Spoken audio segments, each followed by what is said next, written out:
ఉగ్రదాడి తర్వాత భారత్ పాకిస్తాన్ మధ్య యుద్ధ వాతావరణం నెలకొందనేది భారత్ అండ్ పాక్ చర్యల వల్ల కనిపిస్తోంది.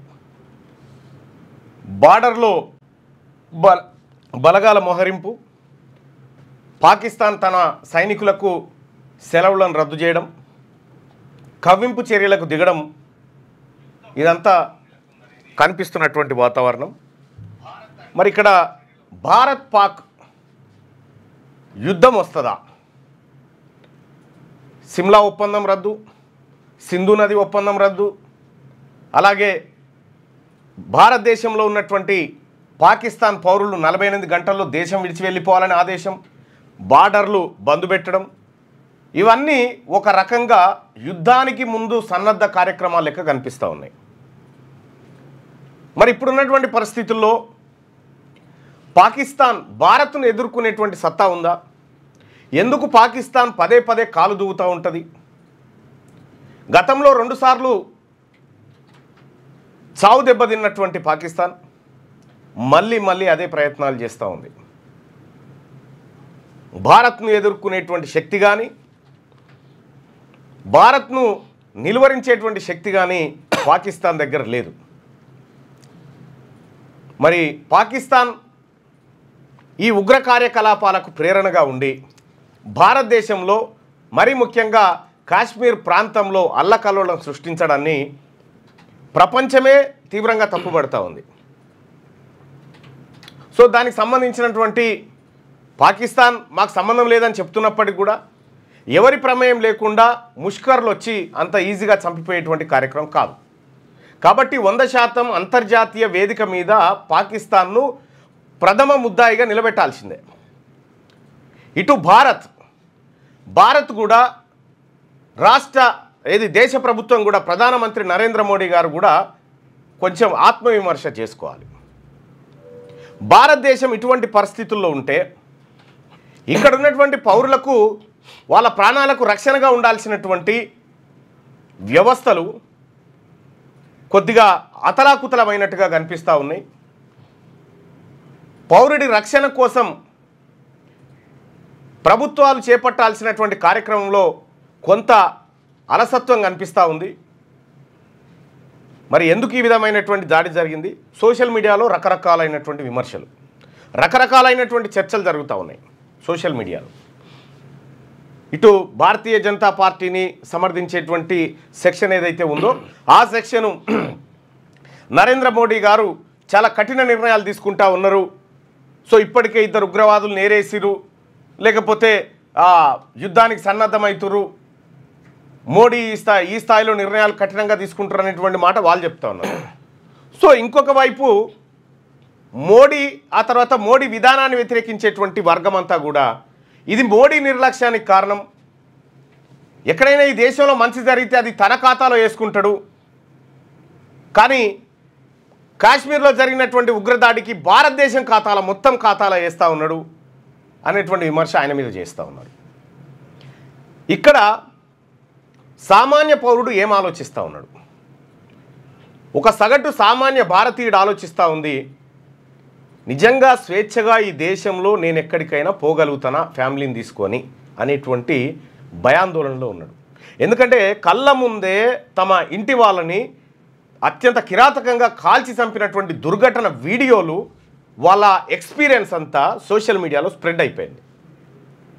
ఈ సందర్భంలో సగటు పౌరుడు కొంత భయాందోళనకరమైనటువంటి పరిస్థితిలోనే ఈ దేశంలో ఉన్నట్టుగా కనిపిస్తూ ఉంది. అలాగే పాకిస్తాన్ హై కమిషనర్కి సంబంధించినటువంటి కార్యాలయం దగ్గర మరి మీడియా అంత తొందరగా ఎట్లా రీచ్ అయిందో తెలియదు. ముఖ్యంగా రిపబ్లిక్ టీవీ, ఇంకో కొన్ని టీవీలు అక్కడికి వెళ్ళిపోయి ఆ పాకిస్తాన్ హై కమిషనరేట్లకు ఒక ఆయన కేకు తీసుకొని పోతా ఉన్నాడు. కేకు తీసుకొని పోతా ఉంటే ఆయన పట్టుకొని అసలు కేక్ ఎందుకు, ఏం సెలబ్రేట్ చేసుకుంటున్నారు, నిన్న కాశ్మీర్లో జరిగినటువంటి ఘటనకు సెలబ్రేట్ చేసుకుంటున్నారా అని చెప్పి మీడియా యక్ష ప్రశ్నలు అనేక రకాల ప్రశ్నలు ఆయన మీద సంధించింది. పాపం ఆయన ఏం మాట్లాడుకుంటూ వెళ్ళిపోయాడు, వాడు ఎవడో కూడా తెలియదు. సో పాకిస్తాన్ వాడే కావచ్చు మేబీ. కానీ అయితే ఆ కేక్ సంబంధించినటువంటి కొంచెం ఇన్డెప్త్కి పోతే అందులో పనిచేసేటువంటి ఒక ఆయన భార్యది బర్త్డే ఉందట, 5 రోజుల ముందు అది ఆర్డర్ చేసిరట. సో అది తెలుస్తున్నటువంటి మాట. కానీ ఈ మీడియా ఏం ఎస్టాబ్లిష్ చేయదలుచుకుంది? నేషనల్ మీడియా ఇటు మరోవైపు ప్రతిపక్షం కూడా అఖిలపక్ష సమావేశంలో ప్రభుత్వానికి మేమంతా అండగా ఉన్నామనేటువంటి భరోసాను కల్పించింది. సేమ్ టైం నేషనల్ మీడియా కూడా సో ఈ దేశంలో పౌరుల భద్రత విషయంలో లేకపోతే పౌరులకు భరోసా ఇచ్చే విషయంలో కొంత ముందడుగేయాల్సిందే. కానీ ఆ దిశగా మీడియా కథనాలు కనిపించట్లేదు. మరి ఈ దాడితో ఇక అయిపోయినట్టేనా? భవిష్యత్తులో ఎలాంటి దాడులు జరగవా? ఇవాళ పేపర్లలో కథనాలు చూస్తే 200 మంది ఉగ్రవాదులు పాకిస్తాన్ బార్డర్ దాటి భారత్లోకి వచ్చేందుకు ప్రయత్నం చేస్తున్నారనేటువంటి ఒక కథనాన్ని నేను ఈనాడులోనూ దీంట్లో చూసిన. 200 మంది పాక్ ఉగ్రవాదులు భారత్లోకి ప్రవేశించడానికి ప్రయత్నం చేస్తున్నారంటే వాళ్ళ లక్ష్యాలు ఇంకా వేరే అయ్యి ఉంటాయి. ఇక్కడ వాళ్ళ లక్ష్యాలు ఇంకా వేరే అంశాలు అయ్యి ఉంటాయి. ఇక్కడ ఇదంతా ఒక ప్రమాదకరమైనటువంటి పరిస్థితిలో ఉంది.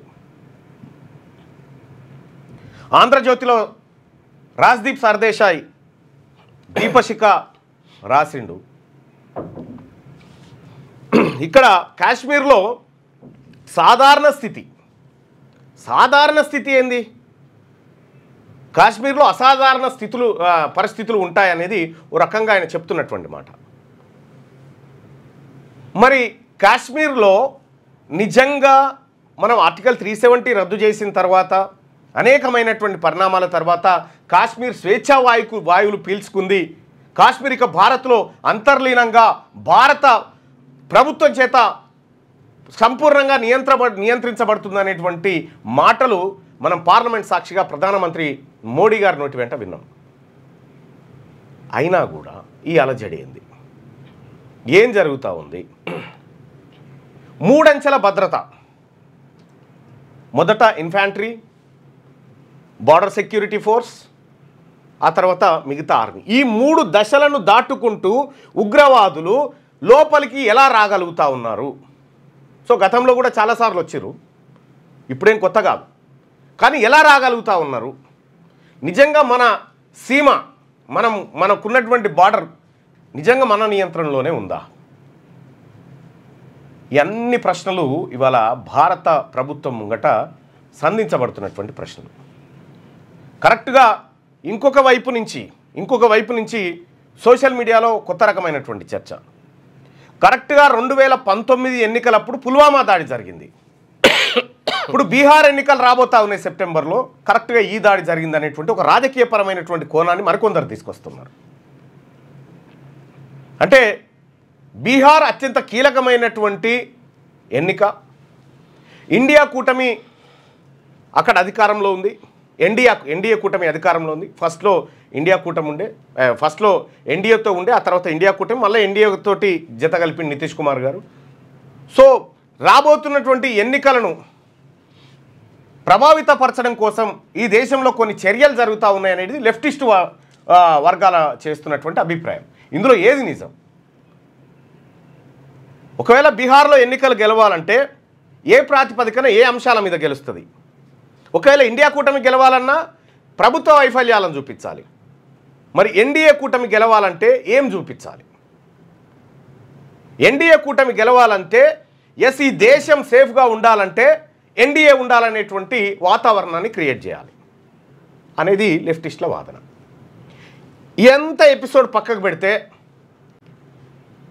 ఈ కర్రెగుట్టలు ఏవైతే ఉన్నాయో, ములుగు జిల్లా వెంకటాపురం సైడ్ ఉన్నటువంటి కర్రెగుట్టల్లో నిన్న ఈనాడు పత్రిక కథనం ప్రకారం, వెబ్సైట్ కథనం ప్రకారం 20,000 మంది జవాన్లను కర్రెగుట్టల చుట్టూ మొత్తం నింపేసినారు.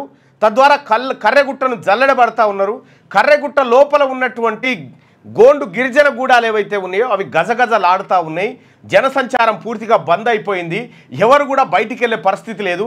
మావోయిస్టులకు ఈ గూడాల నుంచి ఆహారం నీళ్లు పోతున్నట్టుగా అధికారులు అంచనా వేసి వాటిని కట్టడి చేస్తూ ఉన్నారు. తద్వారా ఏరివేత జరుగుతూ ఉన్నదని చెప్తా ఉన్నారు.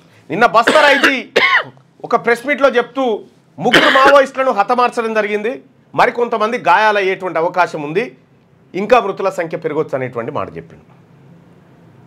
విషయం ఏంటంటే ఇక్కడ కర్రెగుట్టాలలో 3 మావోయిస్టులను చంపితే ఈ 20,000 మంది జవాన్లలో 12 మంది జవాన్లు నిన్న ఎండ దెబ్బకు అడ్డం పడ్డారు. ఎండ దెబ్బకి 12 మంది జవాన్లు. మరి ఈ కథనాలన్నీ వస్తున్నటువంటి నేపథ్యంలో భారతదేశం అంతర్గతంగా ఉన్నటువంటి అంశాలు ఏవైతే ఉన్నాయో వీటిని చర్చల ద్వారా పరిష్కరించుకోవడం ఒక్కటే మార్గం అనేది 1972లో జరిగినటువంటి సిమ్లా ఒప్పందంలో అప్పటి ప్రధానమంత్రి ఎవరు 1971-72 ఎవరు ఇందిరాగాంధీ గారు ఆ సిమ్లా ఒప్పందానికి చర్చలు జరిపారు. బంగ్లాదేశ్ విముక్తి సమయంలో భారత్ పాకిస్తాన్ మధ్య ఎలాంటి ఘర్షణ వాతావరణం వచ్చినా చర్చల ద్వారా పరిష్కరించుకోవాలనేటువంటి అక్కడ ఒప్పందం, దాన్ని నిన్న రద్దు చేసుకున్నాను, అది వేరే. కానీ ఈ భారతదేశం ఈ దేశంలో ఉన్నటువంటి మీరు సంఘ విద్రోహ శక్తులుగా భావించేటువంటి మావోయిస్టులు కానీ ఇంకోరు కానీ ఈ చర్చలకు మేము సిద్ధమన్న తర్వాత కూడా మీరు ఎందుకు అక్కడ కాలు దువ్వి ఏం చేస్తూ ఉన్నారు? నిన్నటికి నిన్న తెలంగాణ ఐజీ ముంగట చంద్రశేఖర్ గారు, ఎవరు ఇన్స్పెక్టర్ జనరల్ చంద్రశేఖర్ గారి ముంగట 15-20 మంది మావోయిస్టులు లొంగిపోయినారు. వాళ్ళు లొంగిపోవడానికి సిద్ధంగా ఉన్నారు, వాళ్ళు సరెండర్ కావడానికి సిద్ధంగా ఉన్నారు. మరి వీళ్ళ టార్గెట్ ఏందో అర్థం కావట్లేదు. ఇవి దేశవ్యాప్తంగా జరుగుతున్నటువంటి భద్రతలు, ఆ అన్ని అంశాలు. మరి నిజంగా సిమ్లా ఒప్పందం రద్దు చేసుకోవడం ద్వారా పాకిస్తాన్కి ఏమైనా నష్టమా అంటే వాళ్ళకి నష్టం లేదు, మనకు నష్టం లేదు, పాత కథనే. అది ఎప్పుడు సిమ్లా ఒప్పందం ఎప్పుడు కూడా ఆ చర్చల దిశగా సామరస్య పరిష్కారాలు జరిగినాయి. ఆ తర్వాత కార్గిల్ యుద్ధం జరిగింది, ఆ తర్వాత సర్జికల్ స్ట్రైక్ జరిగినాయి, ఆ తర్వాత వాళ్ళు వచ్చి ముంబై మీద దాడులు చేసారు, వాళ్ళు వచ్చి ఆ తర్వాత రైళ్లలో బాంబులు పెట్టి అన్నీ జరిగిపోయినాయి. సిమ్లా ఒప్పందం ఎప్పుడు యాక్టివ్గా లేదు, ఇన్యాక్టివ్గానే ఉండే. సో అది ఆ కాగితం ఏదో ఇవాళ చింపేశారు. ఇక సింధు నదిలో వాటాల విషయంలో సింధు నదికి మేము చేసుకున్నటువంటి ఒప్పందం ఏదైతే ఉందో 1960 ప్రాంతంలో ఆ ఒప్పందాన్ని మేము రద్దు చేసుకుంటున్నామని చెప్పినారు. తద్వారా సో కొంతవరకు నీటిని కట్టడి చేయదు. ఇప్పుడు ఈ సింధు నది అనేది సంబంధించి ఇందులో 6 నదుల బంచ్ ఉంటుంది, సట్లేజు అవి ఇవి అన్నీ ఉంటాయి. సో వీటన్నిటి దగ్గర మేము నీటి కట్టడి చేస్తామనేటువంటిది భారత్ చెప్తున్నటువంటి. భారత్ నుంచే పాకిస్తాన్ పోవాలి పోయేళ్ళని ఇక్కడ ఆపేస్తే వాళ్ళ పంటలన్నీ వెళ్ళిపోతాయి. అయితే వాస్తవం ఏంటంటే ఈ పంజాబ్ అనేది ఉంది కదా, మీకు బాగా అర్థం చేసి పంజాబ్ అంటే పంజ్ అంటే 5 నదులు ప్రవహించేటువంటి నేల అది ఆ ప్రాంతం. సో అందులో భాగంగా పాకిస్తాన్లో కూడా పంజాబ్ ఉంటుంది, పాకిస్తాన్లో కూడా పంజాబ్ ఉంది, పాకిస్తాన్లో కూడా హైదరాబాద్ ఉంది. సో ఈ పంజాబ్ ఆ పంజాబ్ కలిసే ఇది బార్డర్ అవతల అది ఉంటుంది, బార్డర్ అవతల ఇది ఉంటుంది. ఇక్కడ మనకు ఈ సింధు నదికి సంబంధించినటువంటి జల పరిష్కార మార్గాలను గతంలో ఏదైతే ఒప్పందం ప్రకారం చేసుకున్నారో దాన్ని విరమించుకున్నారు. ఇవన్నీ జరుగుతూ ఉంటే యుద్ధ వాతావరణం ఆవరించింది అనేది నేషనల్ మీడియా కథనం. ఇప్పుడు యుద్ధం ఈ దేశానికి అవసరం ఉందా లేదా? సో పాకిస్తాన్ ఏం చెప్తా ఉందంటే మేమే చేసినట్టుగా మీ దగ్గర ఏమైనా ఆధారం ఉంటే చూపించండి అని చెప్తా ఉన్నది. కానీ భారత్ దాన్ని ఎస్టాబ్లిష్ చేయడానికి చాలా ప్రయత్నాలు చేస్తూ ఉంది. సో ఇప్పుడున్నటువంటి వాతావరణం దీన్ని రాజకీయ అవసరాల కోసం కాకుండా దేశ భద్రత కోసం వాడాల్సిందిగా అన్ని పార్టీలకు అన్ని వర్గాలకు విజ్ఞప్తి చేయడం జరుగుతుంది.